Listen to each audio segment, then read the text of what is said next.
बिस्मिल्लाहिर्रहमानिर्रहीम। अस्सलाम वालेकुम। Welcome to my YouTube channel novel readers hub. कैसे हैं आप सब लोग? कैसी गुजर रही है आपकी ज़िंदगी? कल का नावल आपको कैसा लगा मुझे कमेंट सेक्शन में ज़रूर बताएं। आज हम जो नावल पढ़ रहे हैं वो सारा हुसैन का नावल है। कंप्लीट ये नावल है, बहुत खूबसूरत, यूनिवर्सिटी बेस्ड, फ्रेंडशिप बेस्ड, बहुत ही प्यारा ये नावल है। थोड़ा सा ट्विस्ट है इस नावल में, लेकिन बहुत खूबसूरत नावल है ये। नावल का नाम है कोई जाकर उसे कह दे। चलिए स्टार्ट करते हैं सारा हुसैन का नावल कोई जाकर उसे कह दे। वो तीनों अपने दोनों हाथों में कई शॉपर उठाए हंसते मुस्कुराते चले आ रहे थे। उनका रुख इकोनॉमिक्स डिपार्टमेंट से मुल्हिका लॉन की तरफ था, जहाँ हस्बे तवक्को मोहसिन जावेद उनका मुंतजिर था, मगर खिलाफ तवक्को अकेला था। हाय डियर, सलाम कबूल करो और ये शॉपर वसूल करो। ये उज़मा सदीक थी, जिसने इंतहाई इत्मीनान से अपने हाथों से शॉपर्स परेशान खड़े मोहसिन के हाथों में मुंतकिल किया और लॉन के वस्त में आकर थप से बैठ गई। बहुत थकाया आज तुमने दानियाल, आइंदा मेरी तौबा जो तुम्हारे साथ कहीं जाऊँ। मोहसिन, कहीं लिख लो मेरी ये स्टेटमेंट, अगर भूल जाऊँ तो याद करवा देना। वह जूतों के स्ट्रिप खोलती खोलती बोलती जा रही थी कि मोहसिन साहब तो वो शॉपर संभालने की कोशिश में मशगूल थे, जो उज़मा की तकलीद में बाकी दोनों भी उस पर लाद आए थे। वो तमाम सामान को वो मुश्किल बैलेंस करता बिलाखिर उन तक पहुंच गया। बहुत खबीस हो तुम लोग, मार्केट से वहां तक ले आए थे। अगले 4 कदम उठाते हुए तकलीफ होती थी। तमाम शॉपर्स को बहिफाजत ज़मीन के हवाले कर दो करता वो भी बैठ गया। Actually my dear buddy, market से वहां तक तो हम खबीस ले आए थे, आगे तुम्हारी खबासत का इम्तिहान लेना मकसूद था। दानियाल मेहदी मोहब्बत से कहता उसकी गोद में सर रख कर लेट गया, लेकिन उसकी शक्ल पर नजर पड़ते ही फौरन उठ गया। तुम्हें क्या हुआ? बूथा क्यों सूजा हुआ है? क्या तुझे आनिसा हादिया सुल्तान की दुनिया में आने का इतना दुख है? मसनूई परेशानी तारी करता वो पूछने लगा। जी, सिर्फ मेरा ही बूथा नहीं सूजा हुआ, जिनके दुनिया में आने का जश्न मनाने की तैयारियां हो रही हैं उनका बूथा शर्तियां मुझसे ज्यादा सूजा हुआ होगा। मतलब हादिया क्यों, और है कहाँ वो? इधर उधर देखते दानियाल ने जबान से और बाकी दोनों ने आंखों से सवाल पूछा। क्लास में वो मिनमिनाया और उसकी इस मिनमिनाहट ने बाकी तीनों नफूसों को हिलाकर रख दिया। क्या इज्तिमाई मुतवक्का रद्द अमल? जी, बहुत गैर अखलाकी और गैर जिम्मेदाराना हरकत की है हादिया ने, जिसकी खातिर हम अपने इंतहाई अहम लेक्चर्स छोड़कर कमोबेश 2 घंटों से बाजारों में खवार होते फिर रहे हैं। उसकी तरफ से ये बेनियाजी अल अमान, उससे दोस्ती की तौहीन की है। मोहसिन जावेद उर्दू डिपार्टमेंट से ताल्लुक़ रखने वाली उजाला तनवीज़, जो इनके ग्रुप के चमकते 5 सितारों में से एक थी, चलती फिरती उर्दू की लुग़त थी। इससे पहले कि दानियाल कारोबारी जबान में हादिया सुल्तान को लान तान करता, मोहसिन बोल उठा।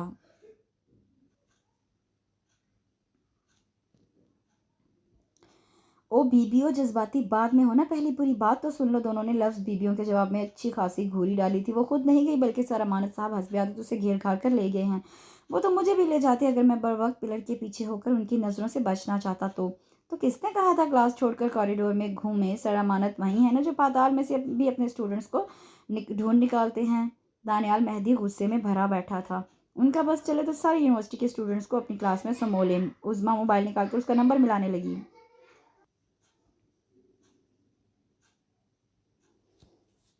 उज़्मा मोबाइल निकालकर उसका नंबर मिलाने लगी। ऑफ है कहकर मोबाइल रख दिया। क्या अब हम यूं ही बैठकर उसका इंतजार फरमाते रहेंगे? चलो यार, केक निकालो, खाएं और निकलें।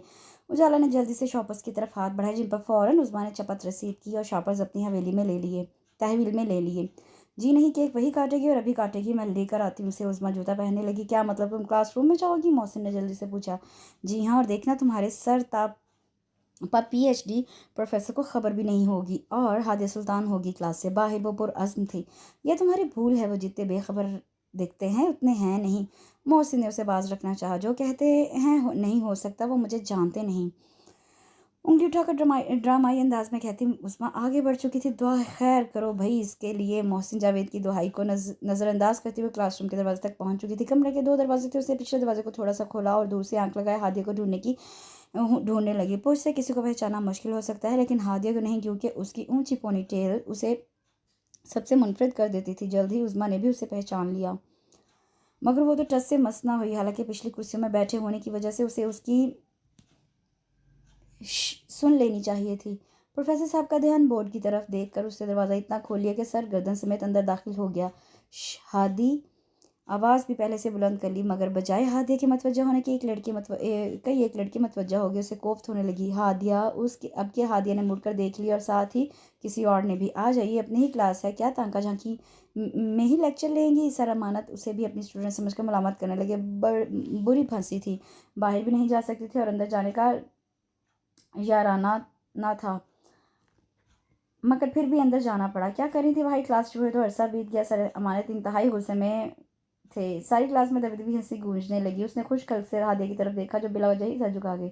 वो ये बताना चाह रही थी कि वो उनकी स्टूडेंट नहीं, लेकिन उन्होंने बोलने ही नहीं दिया। जहर लगता है मुझे लव सॉरी, बंदा ऐसी हरकत ही क्यों करे जिसके बाद सॉरी करना हो। आइए बैठिए, कम अज़ कम आ तो गई है ना, देर से आना ना आने से बेहतर है बैठ जाइए। वो दोबारा बोर्ड की तरफ मुड़ गई। वो मिनमनाती रह गई, मगर बैठने के अलावा कोई चारा नहीं था। वो अपना बैग संभालती हादिया के आन पीछे खाली कुर्सी पर जा बैठी। हादी की बच्ची बाहर निकल, जरा सरगोशी में उसे धमकी दी जो यूँ लेक्चर नोट कर रही थी गोया उसे जानती ही ना हो।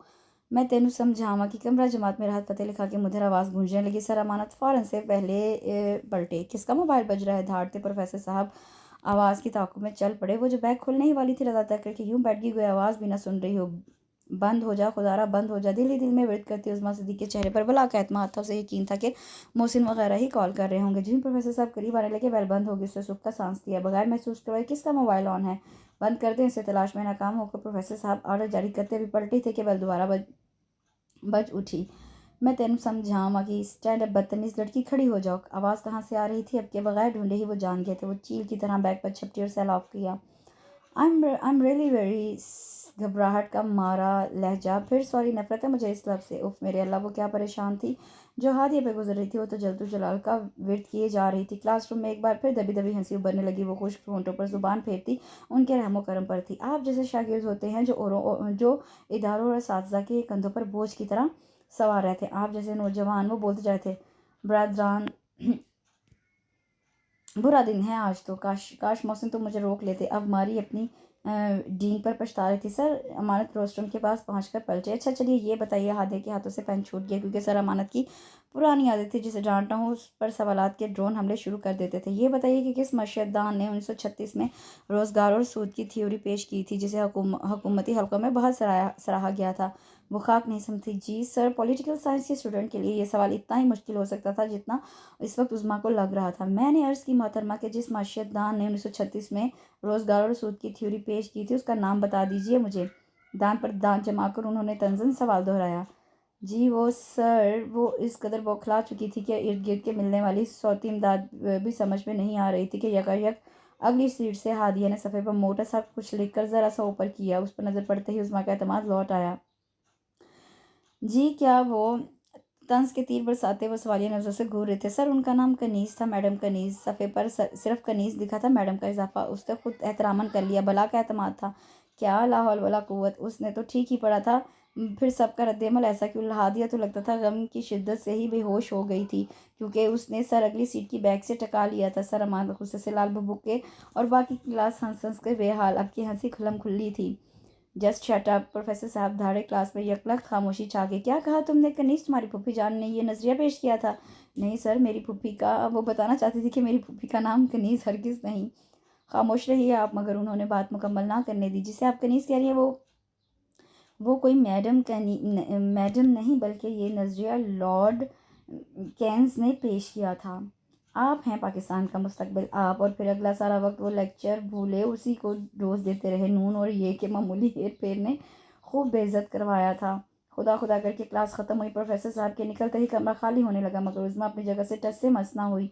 आंखों में तैरती नमी साफ देखी जा सकती थी। वो पास से गुजरते स्टूडेंट्स में से कई एक ने हमदर्दी भी जताई, मगर तमसाखराना मुस्कुराहट के साथ हादिया उसके साथ आकर बैठ गई। लेकिन वो किसी की तरफ नहीं देख रही थी। आई एम सॉरी यार, उसने उसके हाथ पर हाथ रखा, जिससे उसने झटक दिया। शट अप, उर्दू में लिखा ही क्यों था इस चहीते का नाम। मोहसिन, उजाला और दानियाल भी अंदर आ गए। सॉरी यार, मुझे लगा उर्दू में तुम्हें सही समझ आएगी। वो माजरत करी थी। हुआ क्या है, वो तीनों हैरानी से पूछने लगे। होना क्या था, तुम्हारा सर फिरा प्रोफेसर, मेरी जान को आ गया था। उसने मोहसिन को घूर कर जवाब दिया। जवाबन उसने मुस्कुराहट दबाई। ऐसा नहीं कहते, असातिज़ा काम का मेहमान होते हैं और शागिर्दों पर फ़र्ज़। उजाला तनवीर अपने धीमे स्टाइल में तनबीह कर रही थी कि जली भुनी उज़्मा ने हाथ जोड़ दिए। खुदा के वास्ते चुप हो जाओ, मेरे सीने में भड़कते इकनॉमिक्स के भांभड़ों पर तुम मुरक्का उर्दू का तेल ना छिड़को, मेहरबानी होगी। उजाला अच्छा खासा बुरा मानकर वॉकआउट कर गई।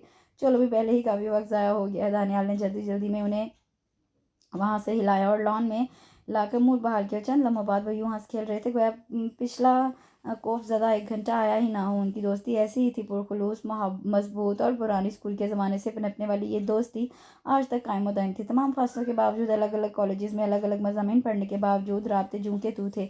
मोहसिन जावेद तो मैट्रिक के बाद अपनी फैमिली के साथ कवैत शिफ्ट हो गया था और अब आला तालीम के लिए वो दौरा पाकिस्तान आया। तो ये सारा ग्रुप एक बार फिर इकट्ठा हो गया। डिपार्टमेंट्स अलग अलग मगर इदारा एक, और आज बहुत अरसे बाद वो यूं इकट्ठे हुए थे। मैं आजकल एक बैग खरीदने का इरादा कर रही हूँ, हादे के तहाइफ देखते हुए उज़्मा बोली। और अगर तुम में से कोई मुझे अगले माह मेरे बर्थडे पर बैग देने का वादा करे तो मैं ये इरादा मुलतवी कर लूँ। मोहसिन की हादिया को दी हुई रेस्ट वॉच हाथ में तोलते वो बोली। वाह अच्छी, वाह क्या बात है, मोहसिन ने तंजिया जवाब दिया। मैडम, मुंह मांगे गिफ्ट लेने की रस्म ना ही डालो, वरना ये ना हो कि कल को मुश्किल में पड़ जाओ। दानियाल ने धीमे लहजे में ज़रा गहरी बात की। क्या मतलब? गहरी बातें ऐसे ही उसे छुए बगैर गुजर जाया करती थी। मतलब ये कि गिफ्ट लेने वाले की हैं, देने वाले की मर्जी का होता है। हादिया सुल्तान ने वजाहत की। हाँ, लेकिन गिफ्ट अगले की ज़रूरत को मद्देनज़र रख कर देना चाहिए ना। अब देखो, अपने उजाला तनवीर को कोल्ड ड्रिंक का सिप लेती उजाला को भी इसने शामिल गुफ्तगू किया। इस मोहतरमा ने मुझे मेरी पिछली बर्थडे पर राजा गीत गिफ्ट की। फ़ायदा क्या, पूरा साल हो गया अभी तक उसे पढ़ने के लिए खुद को राज़ी नहीं कर पाई। इतनी हिम्मत कहाँ से लाऊं? सबकी आंखें मुस्कुराने लगी क्योंकि सब जानते थे उजाला को सताए बगैर उज़्मा को कुछ हजम नहीं होता। उजाला हस्बे तवक्को तप गई। बस ज़ौक़ी ख़त्म है तुम पर। उर्दू लिटरेचर का कीमती असासा है वो नॉवल, कल मुझे वापस ला देना। तुम ऐसे तोहफे के काबिल ही नहीं हो। ओके, वाई नॉट स्वीटी, लेकिन एक शर्त पर, इसके बदले उसी के वज़न के बराबर कुछ और गिफ्ट कर देना। ज्वेलरी, कपड़े वगैरह। उसे मशवरा देने लगी। जूते ना गिफ्ट कर दूँ तुम्हें उसी के वज़न के? मशवरा भाया नहीं था। हाँ यार, अच्छा आइडिया है, लेकिन ख्याल रखना सिल्वर और ब्लैक कलर के जूते हों। सबके साथ चल जाते हैं ना। गुस्सा, नाराज़गी, मोहब्बत, शरारत, एहसास और बर्दाश्त के रंगों से सजी ये दोस्ती इकनॉमिक्स डिपार्टमेंट के लान में कितनी देर खिलखिलाती रही। मामा, चाय। चाय का मग साइड टेबल पर रखकर उज़्मा खुद भी बेड पर टिकी और मामा का सर दबाने लगी। थैंक यू बेटा। वो शुरू से ही मामा को कॉलेज आते जाते देखती थी, लेकिन आजकल वो कुछ ज़्यादा थकने लगी थी। जब भी वो डॉक्टर को दिखाने का कहती, मामा टाल जाती। खाना खा लिया तुमने? अपने माथे पर रखे उसके हाथ पर हाथ रखकर प्यार से मामा ने पूछा। कहाँ, आपके साथ खाऊंगी ना। उनके हाथ की पुष्ट पर होंठ रखते बोली। कितना सुकून था मामा के पहलू में। इतने में किसी ने बेदर्दी से बैरूनी दरवाजे की बेल बजाई। बजाने वाला बहुत जल्दी में लग रहा था। मैं देखती हूँ। मामा को उठने से मना करके वो कमरे से निकल आई। पूछ कर खोलना, हमेशा की तरह मामा की आवाज़ आई। दरवाज़ा खोलते ही खड़ी शख्सियत को देखकर फ़ौरन याद आया कि आज तो पहली तारीख है। एक सरदा दिल से निकल सीने में भटकने लगी। आने वाले से अपनी अमानत वसूल की और दरवाज़ा बंद करके ढीले कदमों से वापस पलटी। कौन था बाहर? गेट से टीवी लाउंज तक के वापसी के सफ़र में ही वो थक गई थी। वो थकी थकी सी सोफे पर बैठी थी कि मामा की आवाज़ आई। डाकिया आया था तक कहकर आंखें बंद कर ली। जानती थी मामा कुछ नहीं बोलेंगी। हर माँ की पहली तारीख इतनी करबनाक हो जाया करती थी। उसे बेदिली से हाथ में पकड़कर लिफाफा खोला और लिफाफे में हर माह इसका बाप उसके हिस्से की मोहब्बत के चंद चंद हज़ार नोटों की शक्ल में भेजा करता था। और वो बचपन से लेकर अब तक ये कागजी मोहब्बत वसूलते वसूलते थक चुकी थी। वो अंदर नहीं गई, वहीं बैठी रही, क्योंकि जानती थी कि कमरे के अंदर बेड पर लेटी औरत रो रही है। वो औरत उसकी माँ थी, लेकिन ऐसी माँ जिसने मुद्दतों पहले किसी की मोहब्बत पाने के लिए अपने भाई बहन और वालिदैन की मोहब्बत और इज़्ज़त को दांव पर लगा दिया। और इस किसी ने इतनी बड़ी कुर्बानी के एवज उसकी माँ को चंद माँ की भरपूर मोहब्बत की निशानी कोख में और अपनी ख़ानदानी मजबूरियों का तोप गले में डालकर उम्र के सहरा में तन्हा छोड़ दिया। भरी जवानी से अवाल बुढ़ापे तक के सफ़र में उसने 2 सहेलियाँ बना ली थी। एक अपनी तन्हाई और एक अपनी उज़्मा। वही उज़्मा जिसके नाम के साथ जुड़ा शख्स का नाम था, जो हर माह की पहली तारीख को उसे शिद्दत से याद आता था और जिसने अपनी चंद माह की मोहब्बत की वजह से उसका सब कुछ छीन लिया था। हरे नीले बेशुमार नोट उज़्मा की गोद में धरे थे और आंसू टप टप उसकी आंखों से गिर रहे थे। काश बाबा बेशक इतने सारे नोट ना भेजा करें, कभी खुद आ जाएं। एक बार मेरे सर पर हाथ रख के बेटी कह दे तो मैं समझूंगी कि आपके सारे फ़र्ज अदा हो गया। आंसू में कई शिकवे रकम थे। मोबाइल फ़ोन की बजती बेल ने चौंका दिया। मोहसिन कॉलिंग देखकर फ़ौरन आंसू साफ किए और लहजा हशाश बशाश रखने की कोशिश की। वो नहीं चाहती थी कि उसके अजीज़ तरीन दोस्तों को इल्म हो कि वो अपनी ज़िंदगी के सबसे बड़े दुख को रोग लगाए बैठी है। हेलो, आवाज़ कदरे मुस्तहकम हो चुकी थी। हाँ उज़्मा, ना सलाम ना दुआ। आवाज़ आवाज़ भी सही नहीं लग रही थी। मोहसिन बात कर रहा है ना? उज़्मा ने तस्दीक करनी। आवाज़ भी मोहसिन की नहीं लग रही थी। मोहसिन बात कर रहा है ना? उस्मा ने तस्दीक करना चाहिए। हाँ यार, मेरे दांत में दर्द है, इसलिए उस टैबलेट का नाम तो लिखवाओ जो डॉक्टर ने तुम्हें दी थी। चंद दिन पहले उस्मा के दांत में भी दर्द था। तुम डॉक्टर के पास जाओ पागल, क्या पता मर्दाना और जनाना दर्द का इलाज भी मुख्तलिफ हो। उसने छेड़ा। चला तो जाऊँ, लेकिन यार यहाँ हॉस्टल के लैब जो डॉक्टर के लैब में जो डॉक्टर पहुँच में है, उसकी रिसेप्शनिस्ट की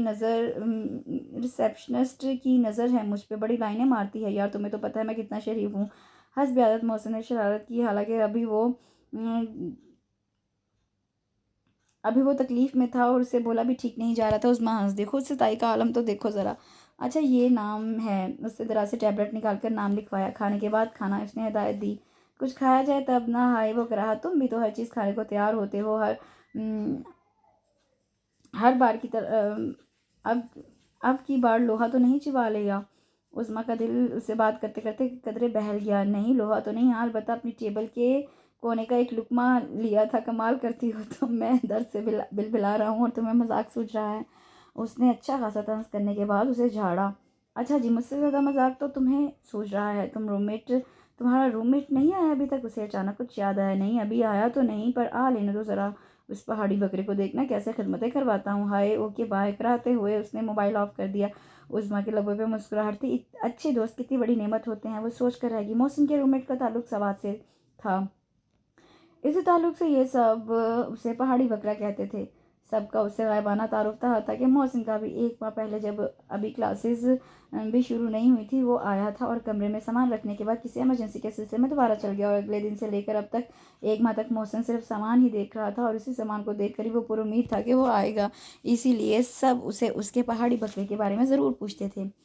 हाथों में चिप्स के पैकेट थामे और कंधों पर बैग लटकाए वो दोनों पिछले 10 मिनट से सिर्फ 20 कदम दूर खड़ी उजाला तनवीर को खौफ से देख रहे थे, जो सामने खड़ी लड़की से पटर पटर बातें कर रही थी। करती हर 2 मिनट बाद उनको रुकने का इशारा करना नहीं भूलती थी। अब हकीकतन हादिया सुल्तान और मोहसिन जावेद को प्रोफेसर साहब की अचानक ख़राब होने वाली तबीयत के वजह से हदियतन तोहफ़तन मिलने वाला फ्री पीरियड बर्बाद होता दिखाई दे रहा था। उन्हें अपना ये फ्री पीरियड उजाला तनवीर के साथ गुजारने का फैसला करने पर पछतावा हो रहा था। यार इसी से तो अच्छा था हम अपना असाइनमेंट डिस्कस कर लेते। हादिया ने चिप्स चौंकते मायूसी से इजहार किया। लो पलटी तो है मोहतरमा। मोहसिन ने उजाला की मीटिंग ख़त्म होते ही सुकून की सांस ली। हो गई तुम्हारी कॉन्फ्रेंस ख़त्म? चिप्स के पैकेट में घुसता उजाला का हाथ झटक कर हादिया ने जुमला कसा। ओए होए, गुस्सा तो देखो ज़रा। उजाला ने नाराज़ सी हादिया को नाक दबाई।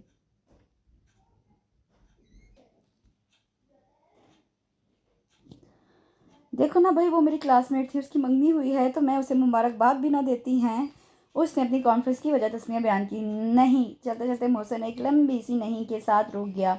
हैं तुम्हें क्या हुआ है? यानी उसकी भी मंगनी हो गई? वो सदमे से बोला। क्या मतलब? दोनों सरापा सवाल थी। मतलब ये कि एक ही लड़की काम की थी तुम्हारे डिपार्टमेंट में, उसकी भी मंगनी हो गई। अब तो उर्दू डिपार्टमेंट में झांकने को भी दिल नहीं करेगा।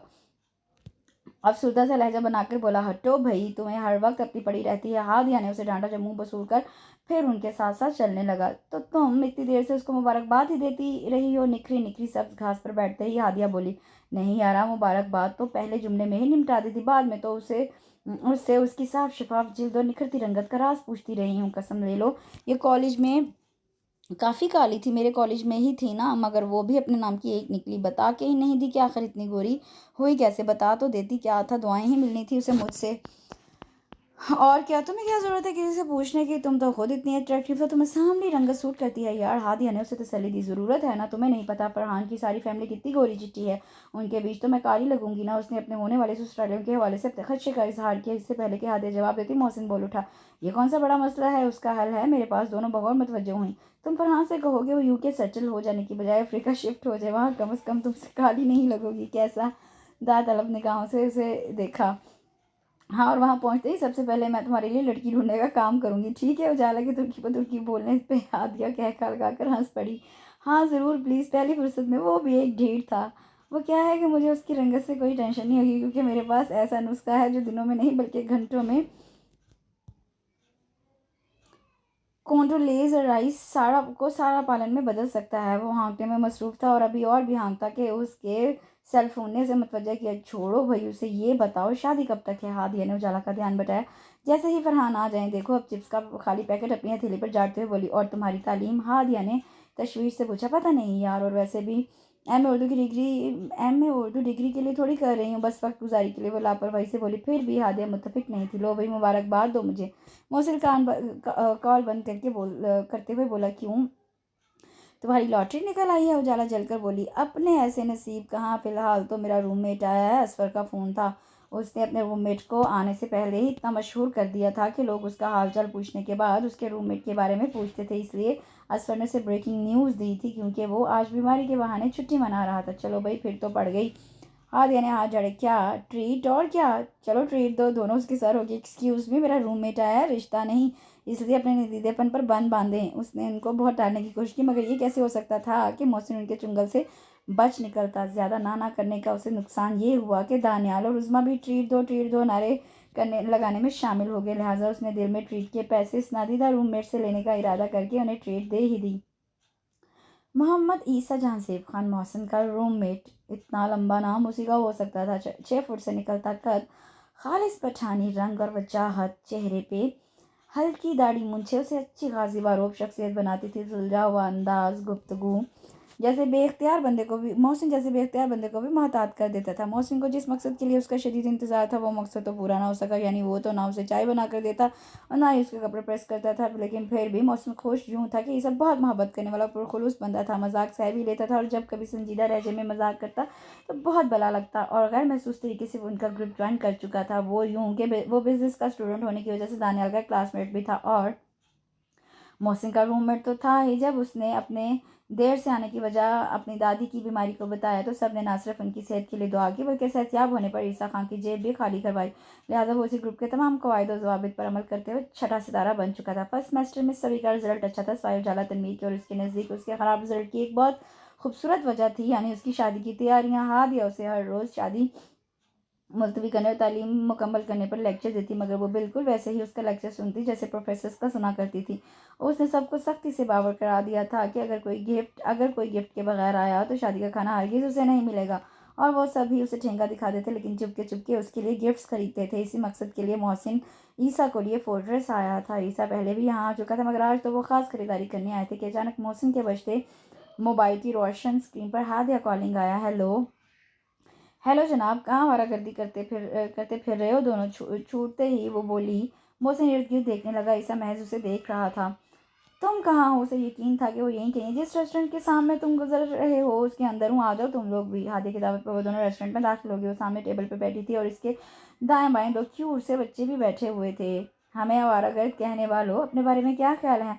भाई, तुम मुझे कम अज़ कम आवारागर्द नहीं कह सकते। वो यूं कि दो मासूम बच्चों के साथ क्या आवारागर्दी की जा सकती है? कैसे हो ईसा? मोहसिन की फूलझड़ी का जवाब देने के बाद वो ईसा की तरफ मतवज्जा हुई। खैरियत से, आप सुनाएं। दोस्ती होने के बावजूद ईसा के तर्ज तखातुब में तुम शामिल नहीं था, खुसूसन ख़वातीन के लिए। अल्हम्दुलिल्लाह, फिर कैसे आना हुआ? सीक्रेट है भाई। इससे पहले कि ईसा कुछ बता दे, मोहसिन ने जल्द से जवाब दिया, जबकि ईसा इन प्यारी सी मुस्कुराहट वाले बच्चों में उलझा हुआ था। ये बच्चे, उसने उलझन ढूंढ कर ना समझी। इसके नहीं है, हौसला रखो। मोहसिन जावेद के जवाब पे जहाँ उसे मुतमईन किया, वहाँ उसके अंदाज से वो झींप भी गया। जबकि हादिया सुल्तान ने खूब इंजॉय किया। ये मेरे भाई के बच्चे हैं, आज छुट्टी थी तो सोचा उनकी सारी शिकायत ख़त्म कर दूँ। उसने वजाहत की। बहुत प्यारे बच्चे हैं माशाल्लाह। Thank you uncle. अपनी तारीफ सुनकर दोनों ने जिस अंदाज में थैंक यू कहा, तीनों मुस्कुरा उठे। कुछ खिलाओगी भी या बातों के लिए बुलाया है? मोहसिन ने उसे याद दिलाया कि वो रेस्टोरेंट में उसकी दावत पर आए हैं। वो क्या है मोहसिन, कि तुम्हें देखते ही मुझे याद आया कि मैं अपना वॉलेट तो घर भूल आई हूँ, इसलिए जो तुम खिलाओगे हम खा लेंगे। मिस्कीन सी शक्ल बनाते हुए उसने टेबल पर रखा अपना बैग उठाकर अपने कदमों में रख लिया। मतलबी दुनिया। उठ ईसा खान, चलते हैं यार। मोहसिन ने दुहाई दी। चले, आज की दावत मेरी तरफ से। ईसा की दरिया दिली पर मोहसिन फिर से बैठ गया। जियो खान साहब, नहीं ईसा, आज हम खाना इसी की जेब से खाएंगे भाई। दुनिया के सबसे भारी करेंसी इसके अब्बा भेजते हैं। कुवैत से ताल्लुक़ होने की वजह से सब उसे अक्सर छेड़ते। मोहसिन का वावेला और हादिया का स्टार एक कांटेदार बहस में ईसा बिल्कुल खामोश था, क्योंकि सामने बैठी लापरवाह सी लड़की जो सिल्की बालों की पोनी टेल जिला जिलाकर मौसम को बिल पे करने पर कायल कर रही थी, पिछले कई दिनों से मोहम्मद ईसा जहांसेब खान के ख्वाबों में आने लगी थी, और वो उसे देखते ही कुछ बेबसा होने लगा था। ओ दादी, आपने ये तो बता दिया कि पंजाब के लोग बेवफा होते हैं, मगर ये नहीं बताया कि पंजाब के लोग सीधे दिल में उतर जाते हैं। अब वो तन्हाई में अपनी दादी से भी गिले करने लगा था। कितना कहा था दादी ने कि पंजाब ना जाओ, कहीं और जहाँ मर्जी चले जाओ, मगर पंजाब नहीं जाना। और उसे पंजाब की धुन थी, और अब सोचता था काश दादी आप थोड़ा और जोर लगाकर मुझे रोक लेती, क्योंकि जो हो रहा था अब वो नहीं चाहता नहीं था, और अगर ऐसा उसने चाहना शुरू कर दिया तो बहुत मुश्किल हो जाएगी, ये उसे पता था। रोटियां पकाते हुए और सालन गर्म करते हुए उसका ध्यान मुकम्मल तौर पर क्लॉक की तरफ था। आज मामूल से हटकर मामा लेट हो रही थी और ये बात फिक्र वाली थी। किचन से फारिग होने के बाद और रिमोट में हाथ लिए चैनल सर्चिंग करने लगी, लेकिन ये शुगल भी ज़्यादा देर उसका दिल ना बहला सका। मोबाइल एक हाथ से दूसरे हाथ में मुंतकिल करती हुए शशोपंज में थी कि फ़ोन करे या ना करे, क्योंकि उस्मा के नंबर से फ़ोन आता देखकर मामा परेशान हो जाया करती थी। शायद कोई मीटिंग हो, यही सोचकर उसने मोबाइल साइड पर रख दिया, लेकिन अगले आधे घंटे ने उसके सब्र का पैमाना लिबरेज कर दिया। फिक्रमंदी परेशानी में बदल गई जब मामा के नंबर पर बेल पे बेल जा रही थी और वो फ़ोन उठाया नहीं जा रहा था और वो दीवाना मार नंबर मिलाने लगी कि गेट की बेल बज उठी। हज़ारों कोशिशों का गला घूंटती दरवाज़ा खोला। मामा को पाकर सुख का सांस लिया, मगर इससे पहले कि वो कोई शिकवा करती, मामा ने उसे बाजू से पकड़कर घुमा डाला। उज़्मा, उज़्मा मेरी गुड़िया, मैं बहुत खुश हूँ आज, बहुत खुश मेरी बच्ची। वो ज़िंदगी में पहली बार माँ को इतना खुश और पुरजोश देख रही थी। वो पसमर्दगी जो इनकी आंखों का हिस्सा थी वो गायब थी। माँ खुशी के जुगनू अपनी रोशनियाँ बिखेर रहे थे। यकीनन बहुत बड़ी खुशी थी। क्या हुआ मामा, क्या मिल गया आज आपको? वो माँ की खुशी पे जहाँ खुश थी वहाँ हैरान भी। अंदर तो चलो, सब कुछ दरवाजे में ही पूछ लोगी। उसने कंधे पर हाथ रखे वो अंदर आने लगी। हमेशा कॉलेज से वापसी पर नढाल और थकी थकी नजर आने वाली मामा में इतनी तमन्नाई किसी खुशी ने भर दी थी। वो किचन से पानी लाते हुए सोच रही थी और देख रही थी कि मुस्कुराहट तो जैसे मामा के लबों से चिपक गई। मुझे तहमीना मिली आज, मेरी तहमीना। पानी का गिलास उसके हाथ से लेकर साइड पर रख के मामा बोले, फिर उसकी आंखों में झांका जहाँ उसके इस नाम से नाशनासाई का तासुर था। मगर तुम क्या जानो तहमीना कौन है? तहमीना मेरी बहन उज़्मा, मुझसे सिर्फ 2 बरस बड़ी मेरी बहन, मेरी प्यारी बहन। उज़्मा का हाथ पकड़ के अपने पास बिठा लिया। कितने साल बीत गए? 22 साल उज़्मा, मैंने 22 बरस बाद उसको देखा। बहुत बदल गई है वो। बाल बाल रंग लिए उसने, मोटी भी हो गई पहले से, लेकिन पता है बूढ़ी नहीं हुई, अभी भी जवान लगती है मुझसे। वो बिना पूछे बताई जा रही थी। पहले क्यों नहीं मिली अब तक? उस्मा ने तल्खी से पूछा। उन्होंने एक नज़र उसे देखा, आंखों में उमड़ने वाले आंसू पीछे से खिले और फिर बोलने लगी। यहाँ होती कहाँ थी वो? कनाडा रहती थी, अब वापस आ गई है, वापस हमेशा के लिए।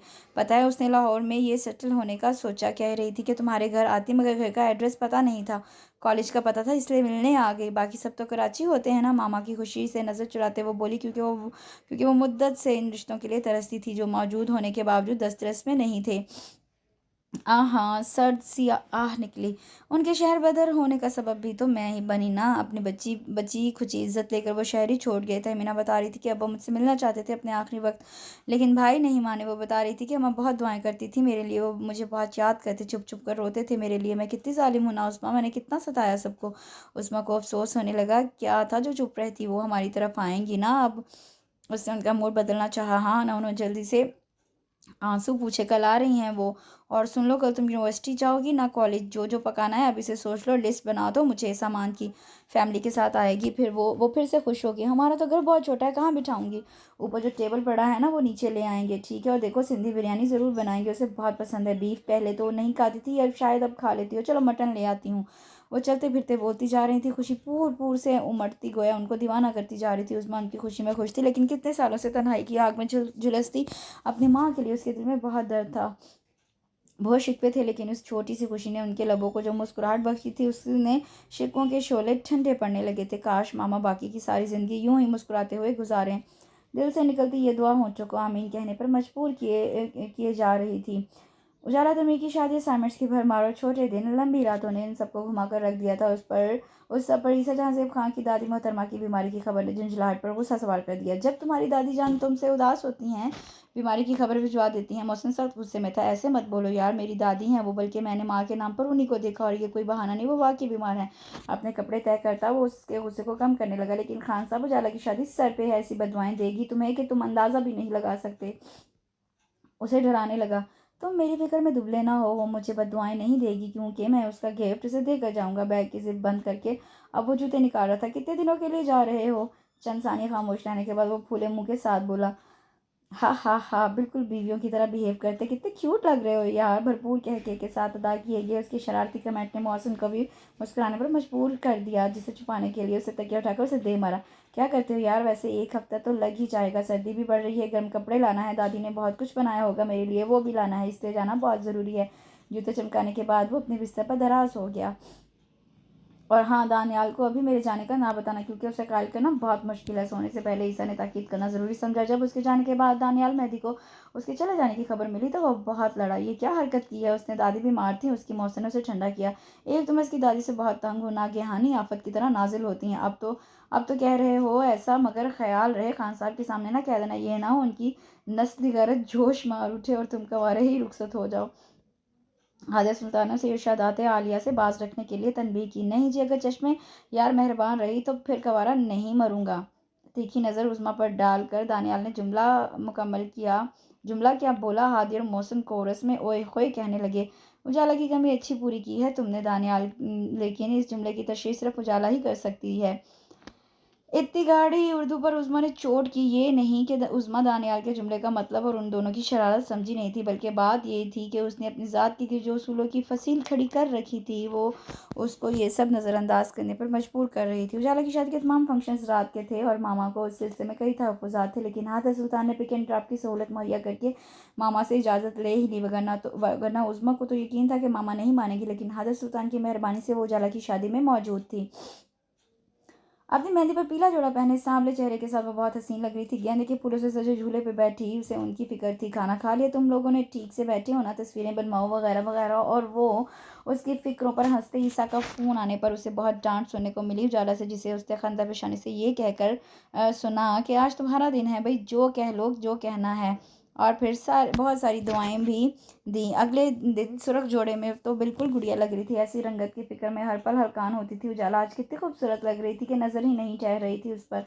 मोहसिन तो पक्का फोटोग्राफर लग रहा था। आज देखो कैसे दूल्हा दुल्हन को हिदायत दे रहा है। हादिया के कहने पर दानियाल और उज़्मा ने भी मुस्कुराकर मोहसिन को देखा।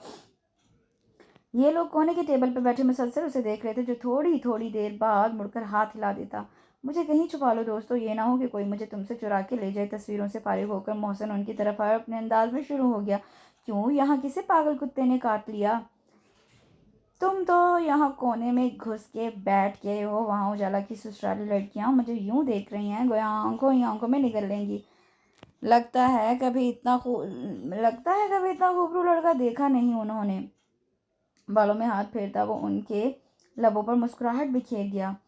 तुमने गौर से नहीं देखा होगा, उन्हें भेंगी होंगी। चलो मुझे दिखाओ, मैं ज़रा चेक तो करूँ ठीक से। हादिया मोहसिन के साथ हॉल में घूम फिर कर लड़कियां चेक करने लगी और दानियाल गौर से उज़्मा को देखने लगा। स्याह रंग पहने, चमकते चेहरे और कुशादा आंखों के साथ वो कितनी सादा और पुरवकार लग रही थी। अच्छी लग रही है ना उजाला आज। एक जो मैंने खामोशी जो इस टेबल को अपने हिसार में लेने वाली थी, उसको उज़्मा ने तोड़ना चाहा। हाँ, नो डाउट, और अच्छी तो तुम भी बहुत लग रही हो। दानियाल मेहदी इस हिसार में जकड़ जाना चाहता था शायद। अच्छा, तुम्हारा हुस्न नज़र है, वरना बाल खुलने के अलावा मैंने कुछ खास एहतमाम नहीं किया।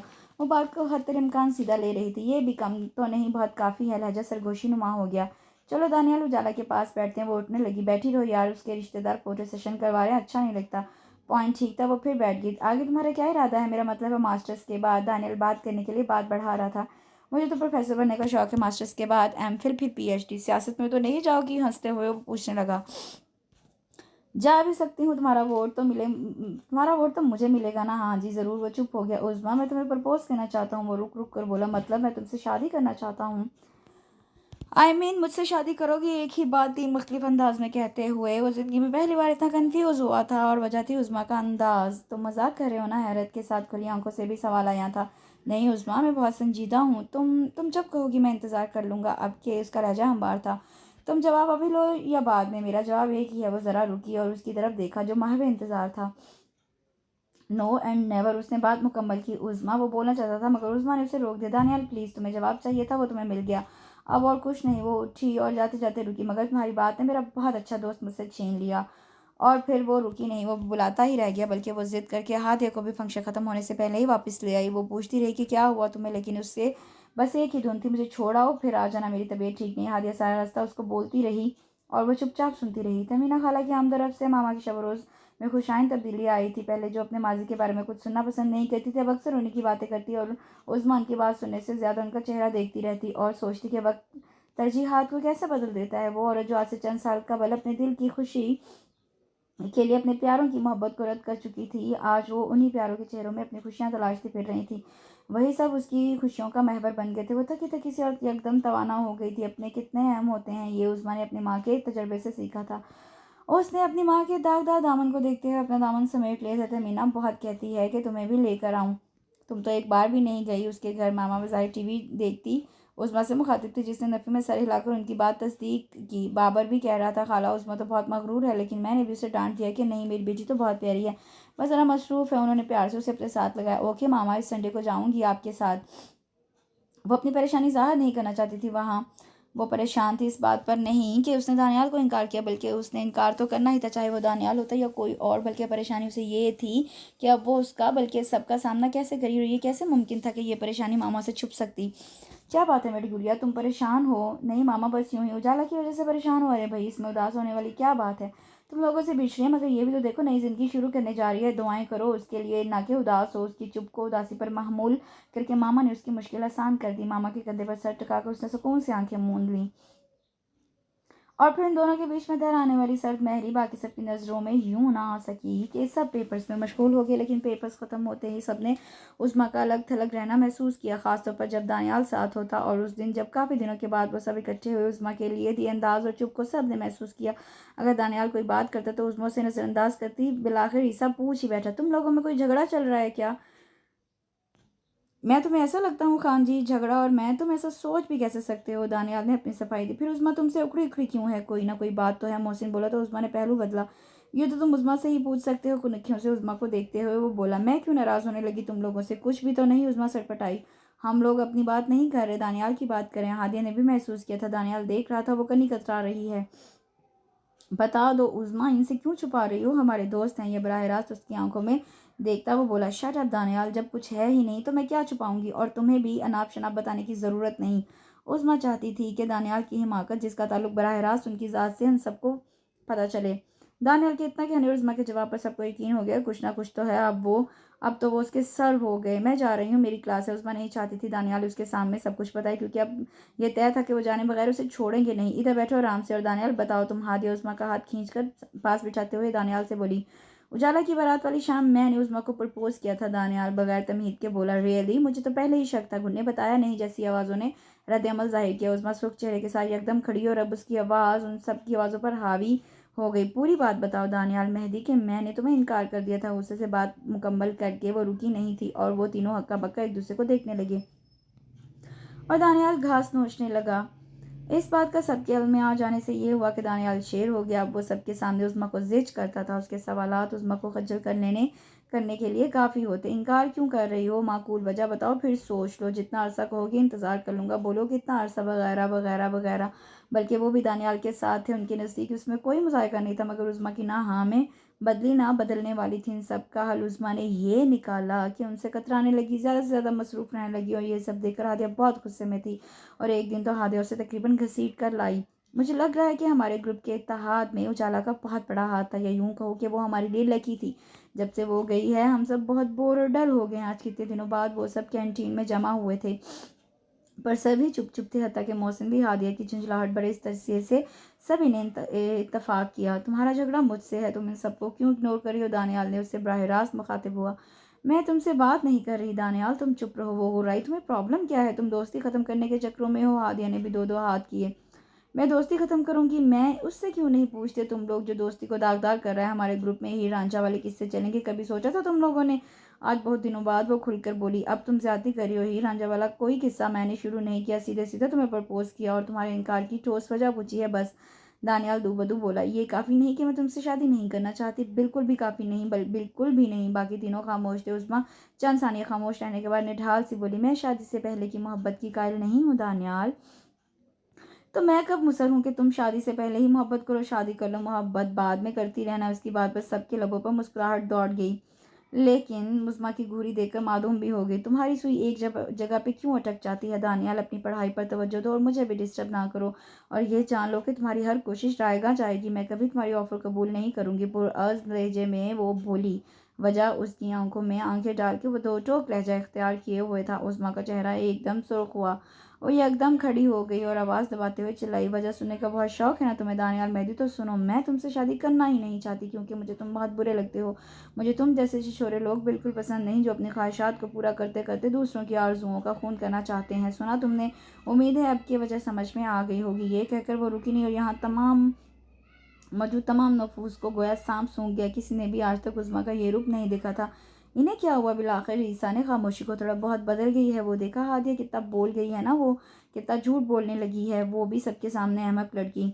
दानियाल की आवाज़ में भी दुख था कि ऐसा झूठ मोहसिन को समझ नहीं आई कि वो क्या कहना चाह रहा है। यही कि मैं उसे पसंद नहीं, डफर। दानियाल ने इत्मीनान से बताया। मोहसिन का मुंह खुले का खुला रह गया।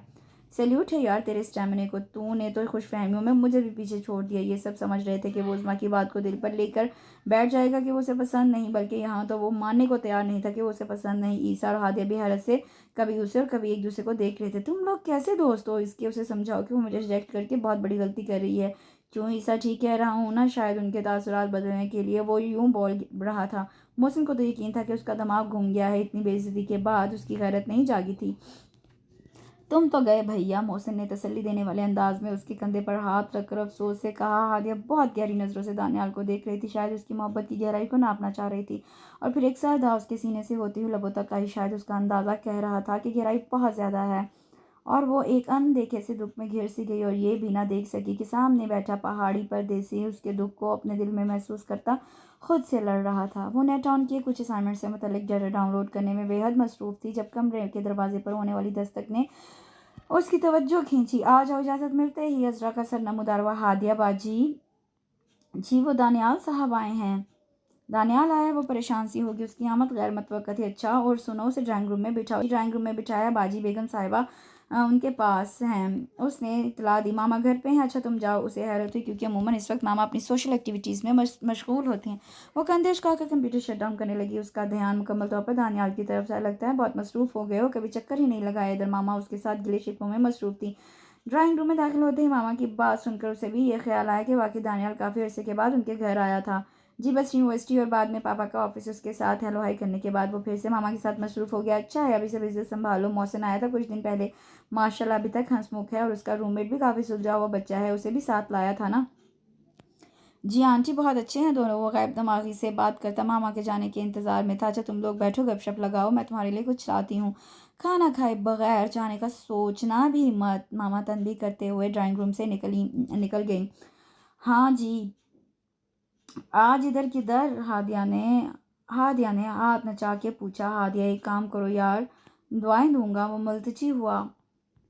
अगर काम उस्मा से मुतल्लिक है तो सॉरी। उसे कुछ कुछ अंदाजा था, लिहाजा पहले ही दोनों हाथ उठा दिए। कैसे दोस्त हो तुम यार, इतनी बेमुरवती? मैं सिर्फ तुम्हारी नहीं उसकी भी दोस्त हूँ। तुम एक बार से पूछो तो सही, वो मुझे क्यों रिजेक्ट करी है? क्या बात करते हो दानियाल? वो तुम्हें वाज़ेह और साफ लफ्ज़ों में वजह बता कर गई और हम सब उसके गवाह हैं। अब मैं इससे और क्या पूछूं? क्या वजह बताई है उसने? यही कि मैं उसे पसंद नहीं हूँ। झूठ बोला है उसने। ये क्या तुम उसे जानती नहीं हो आदिल सुल्तान? जो लोग उसे पसंद नहीं होते उनके साथ वो बैठती तक नहीं, बात तक नहीं करती हो। तुम जानती हो मैं उसका दोस्त हूँ, लिहाजा नापसंद तो हरगिज़ नहीं। उसने मंतकी जवाब दिया। शादी करने और दोस्ती करने में बहुत फ़र्क है। मसलन वो बज़द हुआ। मसलन ये कि सिर्फ किसी एक से की जाती है और दोस्ती कई मसलन ये कि शादी सिर्फ एक से की जाती है और दोस्ती कई एक से। दोस्त तो उसका मोहसिन भी है, क्या उसने उससे भी शादी कर ले?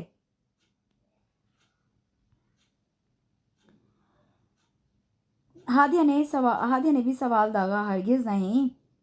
क्यों? क्योंकि उसे प्रपोज़ मोहसिन ने नहीं मैंने किया। हर बात में लॉजिक निकाल रहा था। और ये भी तो हो सकता है कि वो किसी और को पसंद करती हो। हाँ, ये हादिया की बात सुनकर वो चंद लम्हे रुका। हाँ, ये भी मुमकिनात में से है, लेकिन सोचो अगर ऐसा होता तो वो हमें ना सही तुम्हें ज़रूर बताती। उसके मतलब डूबते दिल को ज़रा सा सहारा दिया गया था। नहीं दानियाल, उसमें बहुत गहरी है, वो हर बात शेयर नहीं करती। अजरा ट्रॉली की सीट कर लाई तो दोनों चुप हो गए। तुम जाओ, मैं चाय बना लेती हूँ। उसको वहीं टिकता देकर हादिया बोली, अगर ऐसा है तो कम से कम पता चलना चाहिए ना, इसलिए मैं चाहता हूँ कि तुम उस्मा के घर जाके उससे बात करो। यूनिवर्सिटी में ठीक तरह से बात नहीं हो सकेगी। हादिया उसको देखने लगी। मैं तुम्हें ये नहीं कह रहा कि तुम उसे मेरे हक के लिए कायल करो। बस उसका दिल टटोलो ताकि पता चले वहाँ क्या चल रहा है। हादिया, मुझे अपने दिल को समझाने में दिक्कत हो रही है। कोई दलील तो मिले जो मैं इस दिल को दूँ ताकि ये कुर्लाना बंद कर दे। समझ रही हो ना? हादिया ने इस बात में सर हिलाया।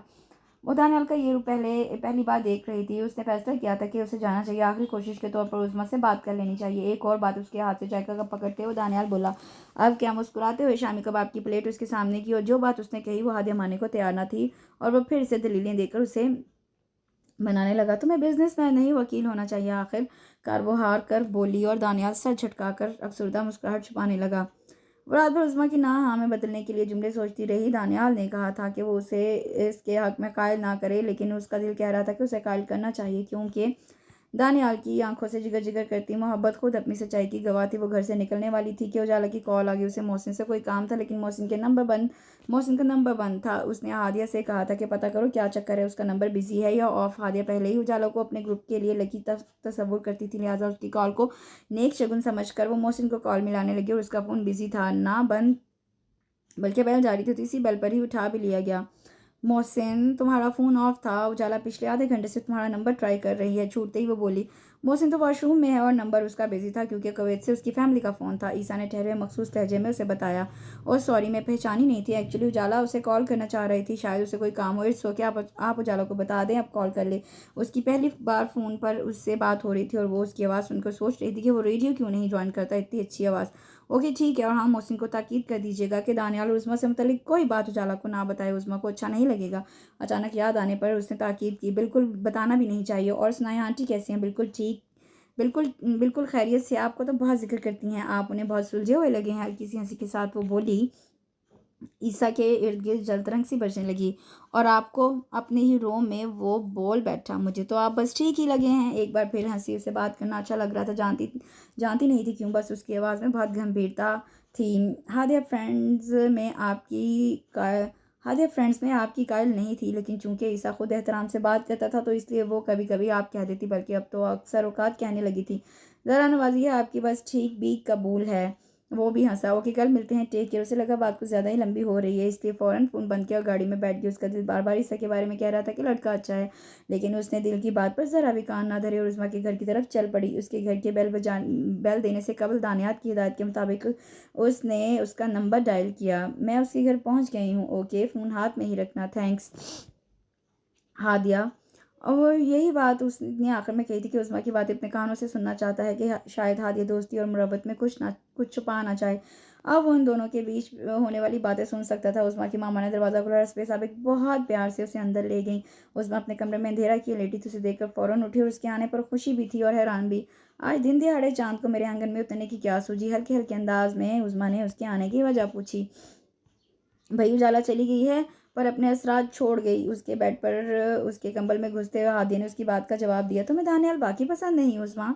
चंद इधर उधर की बातें करने के बाद उसने मतलब की बात शुरू की। उज़्मा चंद सानिया खामोश रही, हालांकि उसे अंदाजा था कि हादी इसी सिलसिले में आई होगी।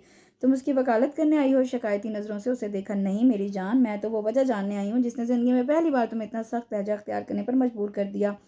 तुम देख नहीं रही थी दानियाल ने कितना ज़िद्द कर दिया था मुझे? वो अपने दिल के हाथों मजबूर है यार। उज़्मा निगाह चुरा के हादिया उसे समझाओ, मेरा उसका कोई जोड़ नहीं।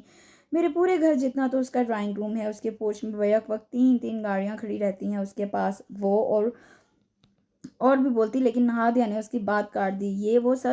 ये सब वो भी जानता है, लेकिन ये सब बातें उसके नज़दीक इशू नहीं है। तुम क्यों सोच रही हो वो मादियत परस्त आदमी नहीं है? ये तुम भी जानती हो। क्या उसने अपने घर वालों से बात कर लिया? धीमी आवाज़ में उस्मा ने पूछा। तुम कोई सिग्नल दो तो बात करें ना। हादिया को बात बनती नजर आई और नज़र से ओझल किसी और को भी। वो मान जाएंगे? उस्मा ने खदशा जाहिर किया। हाँ, दानियाल को पूरा यकीन है कि उसकी मामा मान जाएंगी। और पापा? उसने एक सवाल दागा। वो भी यार, जब मामा कहेंगी तो। हादी ने तसल्ली। नहीं हादिया डियर, तुम नहीं जानती, पर मैं जानती हूँ। मैं जब अपने दिल की सरजमी पर दानियाल का ख्वाब बीज लूँगी तो दानियाल अपनी मामा से बात करेगा। वो नहीं मानेंगे तो दानियाल मुझे कहेगा हम शादी कर लेते हैं। फिर तो उनको मानना पड़ेगा, फिर हम शादी कर लेंगे, कोर्ट मैरिज। फिर दानियाल एक दिन मेरे पास आएगा और कहेगा उस्मा मुझे लगता है हमसे गलती हुई है, और ये कि मैं अपने वालिदैन की मोहब्बत की कुर्बानी नहीं दे सकता, और वगैरह वगैरह। और जानती हो हादी, उज़्मा सदीक फिर से अकेली हो जाएगी, और मैं उज़्मा सदीक को फिर से अकेला नहीं करना चाहती यार। आंसू उसके गालों पर लुढ़कने लगे। तुम ऐसा क्यों सोचती हो उज़्मा? दानियाल, ऐसा लगता है तुम्हें? उसका दिल कट सा गया। दानियाल बहुत अच्छा है हादी, किसी भी लड़की का ख्वाब। मैं इसीलिए इसे किसी आजमाइश में नहीं डालना चाहती।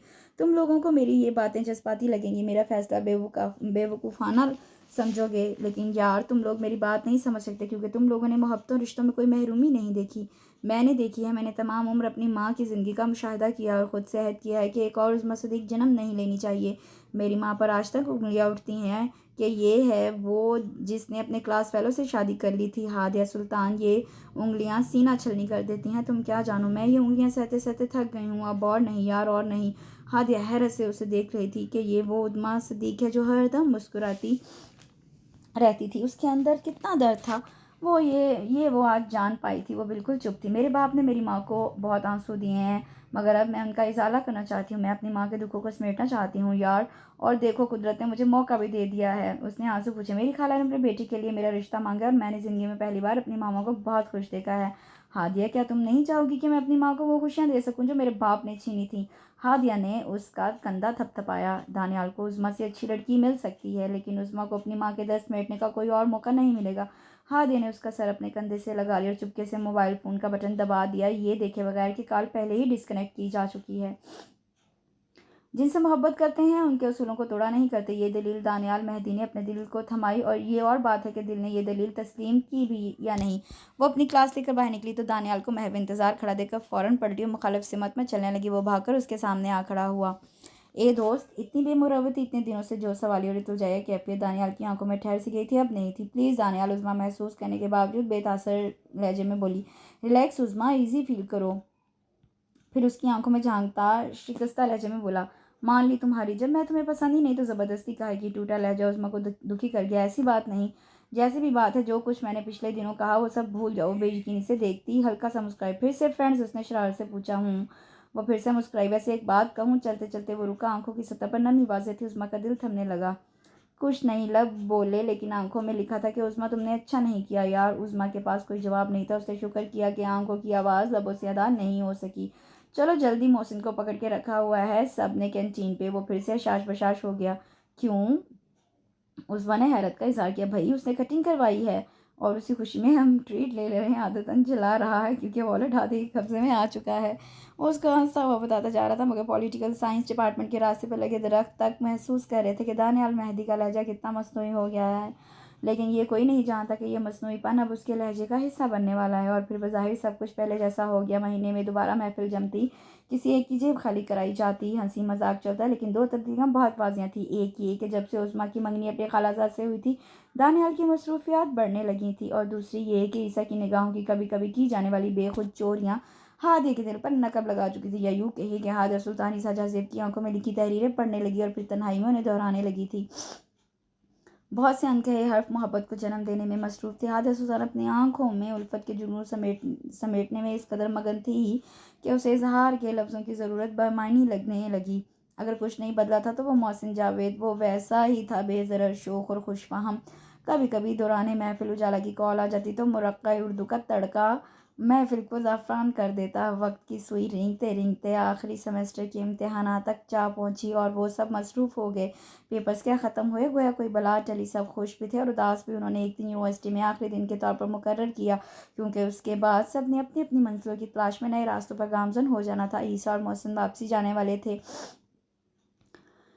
उज़्मा की शादी की डेट फिक्स हो गई और दानियाल भी बिजनेसमैन बन गया। रह गई हादिया, तो वो मुंतज़िर थी कि कब आंखों की ज़ुबान में इज़्न मोहब्बत देने वाला, कब उम्मीदों इंतज़ार की डोरी थमाएगा। और वो आखिरी दिन भी आकर गुजर गया। हादिया सुल्तान का इंतज़ार आखिरी सांसें लेने लगा। दिल को खदशा लाहक हो गया कि आंखों में बसाए उसके नाम के जुगनू महज शराब तो नहीं। ईसा जहांज़ेब खान आज वापस जा रहा था, ये इत्तला उसे मौसम के ज़रिए मिली थी और अब वो मोबाइल हाथ में पकड़ी शशोपंज में थी। लाशऊरी तौर पर वो उसकी कॉल का इंतज़ार कर रही थी। उसका दिल कह रहा था कि ईसा को जाने से कबल एक बार उसे कॉल करनी चाहिए, सिर्फ एक बार। उसे अपने मुंह से कहना चाहिए कि हाँ हादिया सुल्तान, जिस राह पर तुम चल निकली हो, इस राह पर मैं तुम्हें लाया हूँ। तुम्हारा कोई कसूर नहीं हादिया। मेरे अनकहे लफ्ज़ों की जंजीर ने तुम्हें बांध दिया। और अब सारे ख्वाब इकट्ठे देखे, लेकिन वो हमेशा की तरह खामोश था। हादिया नहीं चाहती थी कि वो जो खामोशी से चला जाए। कुछ तो बोले, कुछ तो कहे। और फिर हादिया ने अपने दिल पर हाथ रखकर उसका नंबर डायल किया। हेलो, वही गंभीर आवाज़। अस्सलाम वालेकुम, खुश गला तर करके बोली। वालेकुम अस्सलाम हादिया, कैसी हैं आप? आपने मुझे पहचान लिया? वो हैरान हुई, खुशफहम भी। आपका नंबर महफूज है मेरे मोबाइल में। उसने उसकी खुशफहमी का गला घोंटा। ओह हाँ, मैं भूल गई। वो शर्मिंदा सी हुई। कोई बात नहीं आंटी, ठीक है। वो जल्दी में लग रहा था। जी बिल्कुल ठीक, आप आज जा रहे हैं? मौसम बता रहा था। वो रुक रुक कर बोली। जी हाँ, जाना तो था। एक दिन वो अफसरदा सा हुआ। एक लम्हे के लिए खामोशी छा गई। आगे क्या करेंगे आप? आई मीन, क्या प्लानिंग है? इतना तो वो ज़िंदगी में कभी नहीं अटकी थी। जो बाबा करते हैं वही करूँगा, यानी बिजनेस। वो थक गए हैं अब सब करते करते। वो तफसील से बताने लगा और वो सब्र से सुनने लगी। उस्मा की शादी पर तो आएंगे ना आप? उसकी बात ख़त्म होते हुए वो बोली। इरादा तो है, अब देखें क्या होता है। ये के बाद दीगरे गुफ्तगू के दौरान आ जाने वाले ज़ोमैनी खामोशी के वक्त पे दोनों को कुछ कहने पर उकसाने लगे थे, मगर दोनों नज़र चुरा रहे थे। आप कब शादी करने वाले हैं? हादिया सुल्तान कोई सिरा पकड़ना चाह रही थी। दादी का बस चले तो आज ही करवा दें। क्या कोई है, कोई लड़की? आपकी दादी की नज़र में तोड़ मरोड़ कर फिक्रा अदा किया। दूसरी तरफ खामोशी छा गई। वो कुछ कुछ जान गया था। ये उजली सी लड़की किसी अहद उल्फत की मुंतज़िर है और वो कोई बेताबी ख्वाब उसकी आंखों में नहीं रखना चाहता था। उसने आंखें बंद करके एक लफ्ज़ हाँ कहा और हादिया सुल्तान की बढ़ती धड़कन यकदम थम गई। कौन? अंदर की शिकस्तगी आवाज़ से ज़ाहिर थी। बगैर रुके वो बोला, अल्लाह हाफिज़। कहने को कुछ बचा नहीं था। अगर कुछ था अभी तो कहने की हिम्मत नहीं थी। बैठ के काम से टेक लगाकर उसने आंसुओं को बहने की इजाज़त दे दी, क्योंकि उसके बाद उसने खुद पर बहुत सारा हंसना था और ख़ुद को बावर कराना था कि किसी की आंखों की ज़बान पर यकीन करना कितनी बड़ी बेवकूफ़ी है। और वो चला गया उसे ख्यालों में छोड़कर। जैसे कहानियों में होता है ना कि एक देव के मरते ही जादू का महल गायब हो जाता है और वहाँ सहरा ही सहरा रह जाता है। उसे भी यूं ही लग रहा था कि वो जादू का महल जो उसने अपने ख्वाब नगर में तामीर किया था गायब हो चुका था। अब सहरा था, धूल थी और वो तन्हा। मौसम भी कभी जा चुका था। दानियाल अपने बिजनेस में मसरूफ था। रोजमा शादी की तैयारियों में किसी की यादों की को शोरश से निकलने का बहाना हादिया ने मिलाकर ढूंढ लिया था। उस्मा को शॉपिंग के लिए लाने ले जाने की जिम्मेदारी अपने सर लेकर वो बहुत रिलैक्स फील कर रही थी। और उस दौरान उजाला के बेटे ने दुनिया में आकर अंदर की घुटन कम की। वो अभी यूके में ही थी। इन सब ने तो उन पर उसे मुबारकबाद दी और हादिया ने उस्मा की शादी की तफसीलात बमा दूल्हा के मुकम्मल बायोडेटा उसे बताया। और वो वहाँ ये सब बहुत मिस कर रही थी और उस्मा और हादिया इस रौनक को मिस कर रही थी जो उजाला की शादी पर थी। उजाला की शादी पर सिर्फ ईसा नहीं था और उज़्मा की शादी पर सिर्फ हादिया थी। हादिया हल लम्हा दुल्हन बनी उज़्मा के साथ थी और उस वक्त उसे उस साथ की असहद ज़रूरत थी, क्योंकि ज़ेवरात से सजी वो लड़की वो उज़्मा नहीं थी जो यूनिवर्सिटी में शरारतें करती फिरती थी, बल्कि उसके सामने सूख चौड़े में वो बेटी बैठी थी जिसका जिंदा बाप इस शहर में होते हुए भी आज के दिन भी उसके सर पर हाथ रखने नहीं आया था। वो अपनी आंखों से उमड़ते आंसू को पेहम पीछे धकेल रही थी, क्योंकि आज उसकी मामा बहुत खुश थी। उनकी तमाम रूठी खुशियां मन चुकी थी। उनके सब बहन भाई उस शादी पर अपनी खुशी से शरीक थे। वो अपने आंसू से अपनी माँ को के भरते जख्मों को कच्चा नहीं करना चाहती थी। एक मुद्दत के बाद उसकी माँ के आबलों पर मरहम लगने वाला था। वो उसे बेअसर कैसे जाने देती? अपनी तमाम महरूमियों से समझौता करने के बावजूद उसकी ख्वाहिश थी कि उसका बाप आता, पहली और आखिरी बार सही पर आता ज़रूर, मगर सारी ख्वाहिशें पूरी तो नहीं हुआ करती ना। मोहसिन की काल ताज़ा हवा के झोंके की तरह आई। काश मैं आ सकता उसमें, यार बहुत मिस कर रहा हूँ। कैसी लग रही हो? हस्बयादत बोले जा रहा था। बहुत अच्छी। वो शरारत से बोली। तुम सुनाओ, कुछ ना पूछो यार, हैंडसम होना भी एक अजाब है। मौसम से ऐसी ही बातें तवक्को की जा सकती थी। क्यों? अब क्या हुआ? अंदर का गुबार छटने लगा। अरब औरतों ने मेरी मत मार दी है। जहाँ जाता हूँ एक आवाज़ ही आती है, हबीबी हैया हैया, हबीबी हैया हैया। पर इनका भी कोई कसूर नहीं। इतना वजीह इंसान देख कर दिल कहाँ काबू रहता होगा। वो खिलखिलाकर हंसने लगी। पास बैठी हादिया दिल ही दिल में मोहसिन की ममनून होने लगी। और बताओ खान साहब कब पहुँचे? मोहसिन ने पूछा। कौन? ईसा नहीं आया? वो हादिया मतवज्जा हो गई। अच्छा, लेकिन मेरी तो एक हफ्ता पहले उससे बात हुई थी। मुझे तो कह रहा था कि जाऊंगा शादी पे। ईसा के ना आने का सुनकर वो हैरान हुआ। सैड न्यूज़ है मोहसिन, उसकी दादी की डेथ हो गई है परसों, अफसोस के साथ उस्मा ने बताया। ओह अच्छा। वैसे उस्मा, उसकी दादी ने आखिरी लम्हे तक रकाबत निभाई है। अब के कुछ और नहीं सूझा तो वो फिर से शौक हुआ। बुरी बात मोहसिन, उस्मा ने तनबीह की। अच्छा बीबी जी, देवदास का सुनाओ। वो चुप रही, नहीं समझी।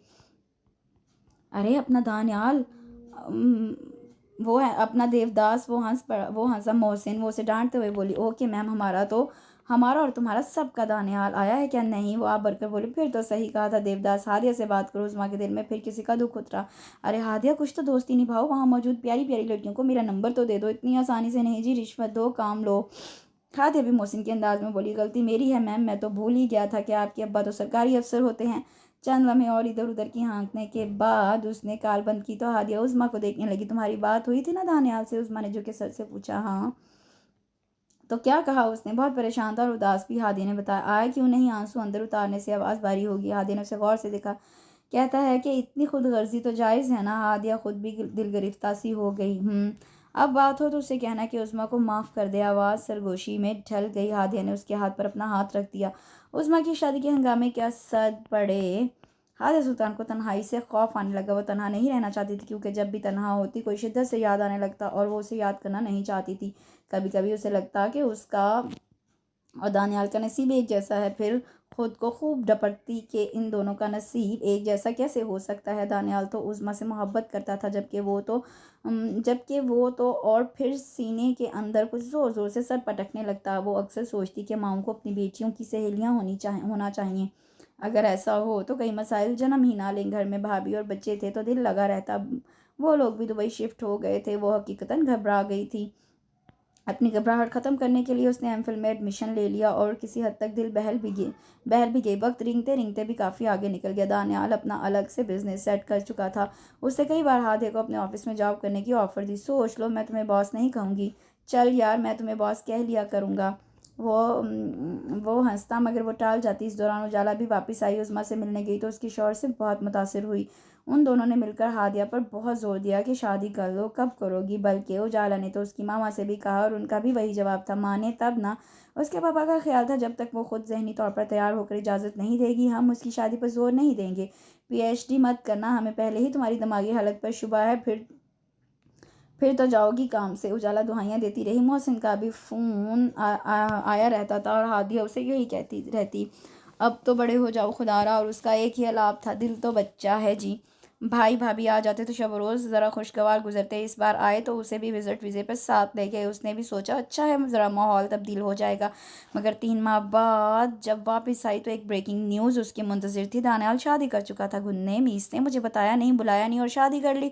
वापस आकर उस पर खूब बरसी, तुमने जाते हुए मुझे बताया। मैं सरप्राइज़ देने के चक्कर में डेट बताने तुम्हारे घर आया तो पता चला मोहतरमा दुबई पहुंची हुई हैं। फिर मैंने खुद ही नहीं बताया कि ये ना हो भाई भाभी को तंग करना शुरू कर दो कि अभी वापस जाना है। उसने बहुत वजाहतें दी, लेकिन हादिया ने सज़ा के तौर पर उसे ट्रीट ली। और काफ़ी अरसे बाद ऐसा हुआ था कि खाना खाने के दौरान हादिया उसकी बेगम को अपनी यूनिवर्सिटी के किस्से सुनाती रही और वो सुन सुनकर मुस्कुराती रही, जबकि दानियाल का अपना रोना था। दुनिया में ये पहला शादीशुदा जोड़ा होगा जो अपनी शादी की खुशी में खाना अपनी जेब से खिला रहा होगा। काफ़ी अरसे बाद हादिया खुलकर मुस्कुराई थी। उसे दानियाल की दुल्हन बहुत पसंद आई। धीमे लहजे वाली शर्माई शर्माई सी लड़की उस्मा से किसी तौर पर कम ना थी। हादिया ने दिल ही दिल में उनकी खुशियों की ढेर सारी दुआएं मांगी। उसे अपनी ज़िंदगी बहुत बेरंग और सपाट सी लगने लगी। वो उसको तब्दील करना चाहती थी, इसमें रंग भरना चाहती थी, मगर दिल उस हिसार से निकलने को तैयार ही नहीं था। अपने दिल के साथ लड़ते लड़ते वो हारने लगी कि पापा को मिलने वाली छुट्टियां खुशगवार हवा का ताज़ा झोंका महसूस ही। पापा का ख्याल था इस बार वर्ल्ड टूर पर जाया जाए, लेकिन मामा का कहना था कि पहले पाकिस्तान तो पूरा देख लें, फिर कहीं और जाएं। और हादिया का भी ख्याल था कि हमारा मुल्क किसी से कम है क्या। लिहाजा फैसला हुआ कि शुमाली इलाकाजात की तरफ निकला जाए। और वहाँ जाके अफसोस हुआ कि अब तक कहाँ भटकती रही। उसे लगा कि आज तक जो देखा था वो कुछ भी ना था। वहाँ तो हर मंजर कुदरत की सन्नाई का हसीन शाहकार था, जिसे देख देख हैरत गुम होती थी। इतना हुसन, इतनी खूबसूरती, वो वहाँ बिल्कुल छोटी सी बच्ची बन गई। मामा पापा उसे देख देख कर खुश होते रहे। ऊंचे नीचे सब्ज रास्ते, किसी अल्लड़ मुटियार की तरह पल पल मिजाज बदलता मौसम, पहाड़ों की चोटियों को मात देते दरख्त, ठंडी हवाएं। वो घूमते घूमते सवात जा पहुंची। वहां के मौसम में कितनी उदासी थी, ये सिर्फ हादिया सुल्तान को महसूस कर सकती थी। सवात की फिजाओं में हर जगह उस बेखबर की खुशबू बिखरी पड़ी थी। वो बहुत याद आने लगा। रही सही कसर मामा ने पूरी कर दी। हादी वो लड़का भी सवात का था ना, क्या नाम था उसका। अरे मोहसिन का रूममेट। अचानक याद आने पर मामा बोली तो वो चौंक गई। वो उसे ही तो सोच रही थी। जी मामा। ईसा जहां जेब हाथ में पकड़े काफ़ी के मग के किनारे को छूती वो धीरे से बोली, तो बेटा जी राब्ता करो, उसे बताओ अपने आने का। वो तो मकामी है यहाँ का, वो हमें सही गाइड करेगा। पापा भी ग्लास वाल से हटकर चेयर पर आ बैठे। पापा, बहुत पुराना नंबर है मेरे पास, शायद उसने बदल लिया हो। धड़कते दिल के साथ टाल मटोल करने लगी, ट्राई तो करो, लग गया तो ठीक, वरना अल्लाह अल्लाह खैर सलाह। मामा के कहने पर उसने नंबर मिलाया। बेल जाने लगी। वो चाह कर भी बंद ना कर सकी। तीसरी बेल, चौथी, पांचवी, वो बंद करने लगी तो आवाज़ उभरी, हेलो हेलो। खामोशी के जवाब में वो जोर देकर बोला तो वो चौंक गई। हेलो जी, ईसा जहां से। वो बेयकीन थी। जी आप कौन। ईसा में हादिया, हादिया सुल्तान। और वो कितना खुश हुआ, ये उसकी आवाज़ से जाहिर था। आपने नंबर बदल लिया क्या। ये आपका नंबर तो नहीं। वो अपने ना पहचानने की वजाहत देता पूछने लगा। पापा का है, हम सवात में हैं। ये कहने की देर थी और वो उड़ता हुआ पहुंचा था उस होटल में जहां वो ठहरे हुए थे। दिल बेलगाम फिर से खुशफहम होने चला था, जिसे उसने खूब डांट दिया। वो 3 सालों में बिल्कुल नहीं बदला था। मामा पापा से अच्छे तरीके से मिला, लेकिन ये तो उसकी आदत का हिस्सा था। हंसमुख, पुरएतमाद और उलझा हुआ। वो हमेशा से ऐसा था और अब भी ऐसा ही था। वो उन्हें अपने घर ले गया, अपने अब्बा से मिलवाया। वो भी वैसे ही खुश अखलाक और बेहतरीन मेज़बान साबित हुए। उन्होंने बहुत इसरार किया कि ये लोग होटल की बजाय घर में ठहरें, क्योंकि उनका घर भी किसी होटल से कम नहीं था। लेकिन हादिया के पापा ने सहूलत से मना कर दिया। उनका इरादा 2 दिन वहाँ रुकने का था, लेकिन एक दिन मज़ीद रुकना पड़ा, क्योंकि आज वो लोग अपनी ज़मीनें दिखाने ले जा रहे थे, जहाँ उनके बागात थे और जिन पर उनका बिजनेस डिपेंड करता था। वो सवात शहर से हटकर एक गाँव था, लेकिन हुस्न ताजगी में अपनी मिसाल आप हादी अपने दिल पर हैरान थी, जो वहां आकर यूं मुतमिन हो गया था गोया यहीं आना चाहता हो। शहर वाले घर में किसी औरत को ना पाकर उसका ख्याल था कि उनकी औरतें गांव में होंगी, लेकिन वहां भी कोई ऐसा सिलसिला देखकर वो तजब्जुब का शिकार था। क्या ईसा ने अभी तक शादी नहीं की? वो लोग ढलवान से उतर रहे थे। ईसा पीछे 2 आदमियों के साथ कुछ बातें करने की गर्ज से रुक गया। अम्मा जान के दुनिया से चले जाने के बाद तो घर वीराना लगता है। बहुत कहा है इस लड़के को कि शादी कर लो। अरे घर में रौनक तो हो। उसके पापा मामा से बात कर रहे थे। वो चौंक गई। और अंकल मंगनी? वो कहना चाह रही थी कि मंगनी तो हो चुकी है ना। अरे बेटा माने तब ना। इसका यही जवाब है कि अभी नहीं, अभी वक्त नहीं आया, वगैरह वगैरह। वो उसकी मजीद भी शिकायतें करने लगे, मगर उसके दिल की कैफियत अजीब सी हो गई। वो रुक गई। पापा आप लोग चले, मैं ईसा के साथ आती हूँ। वो वहीं मौजूद पत्थर पर बैठकर बुलंदी की तरफ देखने लगी जहाँ से ईसा खान इन आदमियों को से फारिग होकर आ रहा था। आप यहाँ बैठी हैं? उसे देखकर हैरत से पूछा। बस ऐसे ही अच्छा लग रहा था यहाँ बैठना। आसमान को छूते दरख्तों की चोटियों को देखते हुए वो बोली। करीब पड़े दूसरे पत्थर पर वो बैठ गया। कैसा लगा आपको मेरा गाँव? वो अभी उसकी नज़रों के ताक़ुब में देखने लगा। बिल्कुल आप जैसा। वो फ़ौरन पलटा। क्या मतलब? मतलब बिल्कुल आपकी तरह पुरस्रार और खामोश। उसने एक भरपूर कहका लगाया। भई हम पुरस्रार हैं। वो उसकी आंखों में देखकर पूछता। कितना खुश लग रहा था। बाज़गा कैसी है? वो फ़ौरन मतलब की बात पर आई। बाज़गा? वो यूं हैरान हुआ गोया ये नाम पहली बार सुना हो। आपकी मंगेतर? वो ज़ोर देकर बोली। मेरी मंगेतर? हुनूस हैरानकुन लहजा। मतलब वो लड़की जिससे आपकी दादी ने आपके लिए पसंद किया था। वो मज़ीद बताने लगी। आपको किसने कहा? वो उसको ज़िच करने लगा। आपने ईसा? वो दूबदू बोली। अच्छा कहा होगा। वो ज़हन पर ज़ोर देता शरारत से बोला। क्या मतलब कहा होगा? आपने कहा था ईसा? वो ज़ोर देकर बोली। आप कहती हैं तो मान लेता हूँ। अब इशू क्या है? वो उसकी परेशानी से हज़ उठा रहा था। आपने शादी क्यों नहीं की उससे? किससे? वो मासूम बना पूछने लगा। बाज़गा से। वो सब्र से बोली। कौन बाज़गा? मासूमियत से बोला ईसा। वो चीख पड़ी तो वो हंसने लगा। ओके ओके रिलैक्स यार। माहौल का असर था या मौसम का? वो बहुत शौक हो रहा था। उसका फूला हुआ मुंह देखकर एकदम संजीदा हुआ। जिससे शादी करना चाहता था उससे हो नहीं सकी। किससे शादी करना चाहते थे आप? धीमी आवाज में बोली। दिल धड़कने लगा। थी एक पंजाबन लड़की। उसके झुके सर को देखता हुआ बोला। तो शादी क्यों ना हो सकी? वो इधर उधर देखने लगी। दादी की वजह से। उन्हें क्या एतराज़ था? अब उसकी तरफ देखकर पूछा। उन्हें एतराज़ लड़की पर नहीं था, उसके पंजाबन होने पर था। मतलब? वो जितना हैरान होती कम था। इन्हें पंजाबियों से नफरत थी। वो तो मुझे भी वहाँ नहीं जाने देना चाहती थी। मैं ज़बरदस्ती गया था। क्यों? हैरत और सदमा उनकी नफरत के पीछे बहुत लंबी कहानी है। वो रुका। मेरी दादी की जिनसे जिनके साथ शादी हुई थी, यानी मेरे दादा, उनका ताल्लुक पंजाब से था। वो यहाँ मुलाजमत करते थे। मुलाजमत के दौरान ही उन्हें दादी अच्छी लगने लगी। और दादी के वालिद बहुत सादा लो ज़मींदार थे। अपनी इकलौती बेटी की पसंदीदगी को देखते हुए मेरे दादा से बात की तो वो तो खुद यही चाहते थे। बकौल उनका इस दुनिया में कोई नहीं था। लिहाजा दादी के वालिद ने उनकी ज़बान को काफ़ी समझते हुए उनकी शादी करवा दी। हादिया बहुत इनमाक से सुन रही थी और वो फिर से गोया। शादी के कुछ अरसे बाद दादा के ख़यालात बदलने लगे। उनके ख़्याल में उन्हें मुलाज़मत छोड़कर कारोबार करना चाहिए, और वो भी लाहौर में। दादी ये बात मानने को हरगिज़ तैयार न थी, क्योंकि वो अपने बूढ़े वालिदैन को अकेला नहीं छोड़ सकती थी, और शायद ये बात दादा भी समझते थे। इसलिए उनका इसरार बढ़ने लगा, और एक दिन वो कुछ कहे बगैर चले गए और कभी लौट कर ना आए। फिर क्या चंद हफ्ते वो लौट कर ना आए तो दादी और उनके वालिद को तशवीश लाहुक हुई। दादी के वालिद को उनके महकमे से पता चला कि उनको कतर में नौकरी मिल गई। वो अपने ख़ानदान समेत वहाँ चले गए हैं। ख़ानदान? वो हैरान हुई।